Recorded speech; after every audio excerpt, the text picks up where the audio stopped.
खुशखबर खुशखबर खुशखबर. सोलापूरकरांसाठी आता मनोरंजन घेऊन आले आहे खुशखबर. लहान चिमुकल्यांसाठी 100 रुपयात 5 खेळणे.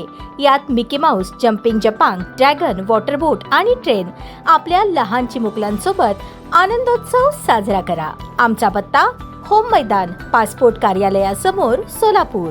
शहरात शुक्रवारी दिवसभर चर्चेचा विषय ठरलेले प्रकरण म्हणजे दी प्रोग्रेसिव्ह एज्युकेशन सोसायटी आणि प्रहार संघटना यांच्यात झालेला वाद. शहरातील नामांकित अल्पसंख्याक शैक्षणिक संस्थांपैकी एक असलेल्या दी प्रोग्रेसिव्ह एज्युकेशन सोसायटीच्या शाळेत शिकणाऱ्या सुमारे 40 विद्यार्थ्यांना शाळेतून काढून टाकल्याचा आरोप पालकांकडून करण्यात आला आहे. या विद्यार्थ्यांच्या जागी इतर विद्यार्थ्यांना प्रवेश देऊन शाळेचा प्रवेश कोटा पूर्ण करण्यात आल्याचा दावाही पालकांनी केला आहे. विशेष म्हणजे संबंधित विद्यार्थी KG ते 4थी पर्यंत शिक्षण घेणारे असल्याने पालकांमध्ये मोठी नाराजी निर्माण झाली आहे. या पार्श्वभूमीवर प्रहार संघटनेचे शहर प्रमुख अजित कुलकर्णी, शहर संपर्क प्रमुख जमीर शेख, संघटनेचे पदाधिकारी, कार्यकर्ते आणि सुमारे 40 विद्यार्थ्यांचे पालक शाळेत गेले. मुख्याध्यापक गफूर सगरी यांच्याशी विद्यार्थ्यांच्या भवितव्याबद्दल चर्चा करण्याचा प्रयत्न करण्यात आला, मात्र मुख्याध्यापकांनी चर्चा करण्यास नकार दिल्याचा आरोप प्रहार संघटनेने केला आहे. या संपूर्ण घटनेदरम्यान प्रहार संघटनेचे शहर संपर्क प्रमुख जमीर शेख यांनी फेसबुकवर लाईव्ह येऊन घडलेला प्रकार नागरिकांसमोर मांडला. हा व्हिडिओ काही वेळातच सोशल मीडियावर मोठ्या प्रमाणात व्हायरल झाला. अनेकांनी या प्रकरणावर विविध प्रतिक्रिया व्यक्त केल्या असून शहरभर याची चर्चा रंगली आहे. विद्यार्थ्यांच्या हिताचा विचार करून सामंजस्याने तोडगा काढण्याबाबतही चर्चा झाल्याची माहिती समोर आली आहे.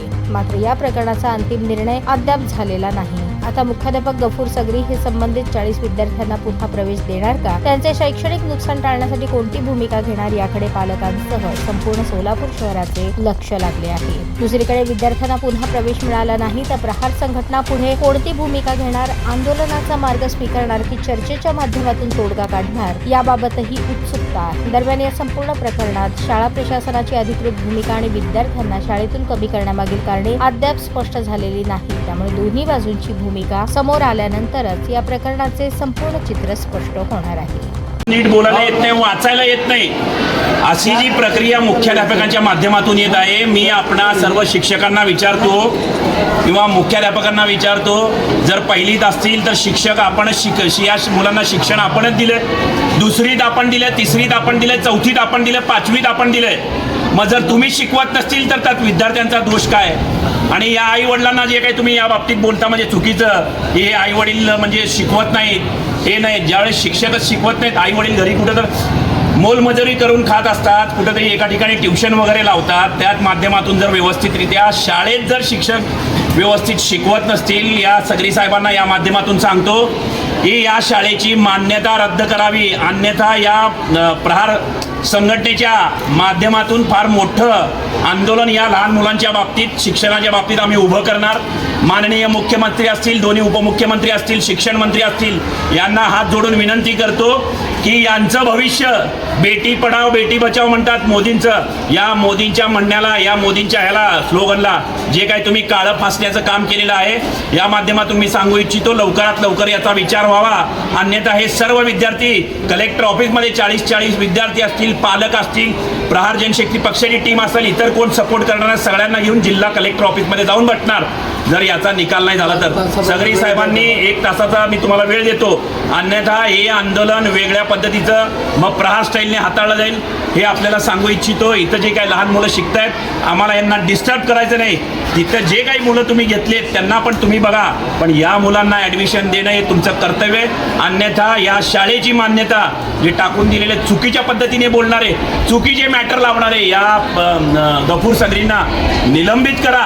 या विद्यार्थ्यांवर अन्याय केला, या शाळेची मान्यता रद्द करा, अन्यथा प्रहार संघटनेच्या स्टाईलने भविष्यात आंदोलन केलं जाईल हे आपणासमोर सांगू इच्छितो. धन्यवाद. क्या दोष है?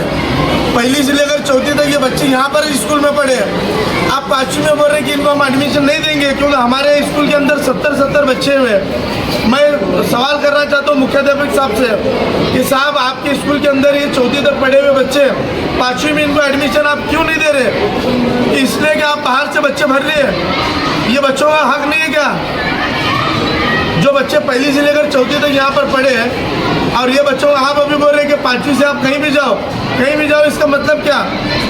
मैं राज्य के मुख्यमंत्री आदरणीय देवेंद्र जी फडणवीस साहब, उप मुख्यमंत्री एकनाथ जी शिंदे, सुनेत्राताई और राज्य के शिक्षण मंत्री आदरणीय दादा भुसे साहब हो, सोलापुर के जिलाधिकारी साहब हो, सोलापुर के शिक्षण अधिकारी हो, इस गंभीर बात पर जो है ना ध्यान दे कि यहाँ बच्चों का, लड़कियों का भविष्य, लड़कों का भविष्य खराब करने का काम कर रहे हैं। तकरीबन 40 से ज़्यादा विद्यार्थी है जिसको 5वीं में यहाँ एडमिशन नहीं दिया जा रहा है, क्योंकि ये 4वीं तक यहीं पे पढ़े।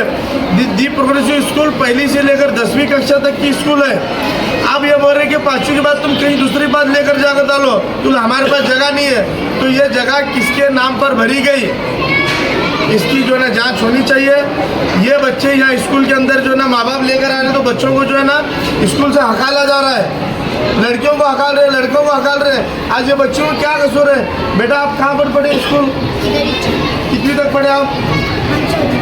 अब आप कौन से क्लास में जा रहे हैं अभी? क्या हो रहा है अभी? आपको बता रहे हैं स्कूल के अंदर? नहीं। क्या बोल रहे हैं आपको? क्यों दूसरे स्कूल में जाओ बोल रहे हैं?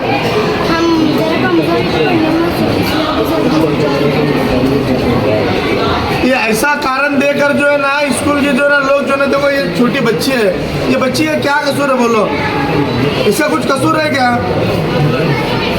तो इस मामले के अंदर जो है ना मुख्याध्यापक हो आकर जो है ना इसके बारे में जो है ना इनको इंसाफ दो, या तो फिर जो जब तक इनको इंसाफ नहीं मिलेगा हम यहीं पर बाहर बैठे हुए हैं। बाकी ये बच्चों का भी जो है ना पढ़ाई चल रही है, इसका हमको भी ख्याल है। लेकिन एक चीज़ क्या है बोलो, ये 40 बच्चों का भविष्य बर्बाद करने का काम अगर कोई कर रहा होगा तो ये निषेधार्ह है, ये ठीक नहीं है। इसके बारे में जो है ना हम निषेध करेंगे। आपके माध्यम से ये जो सरकार का ये चालू लाईव्ह पूरे महाराष्ट्र पूरा देख रहा।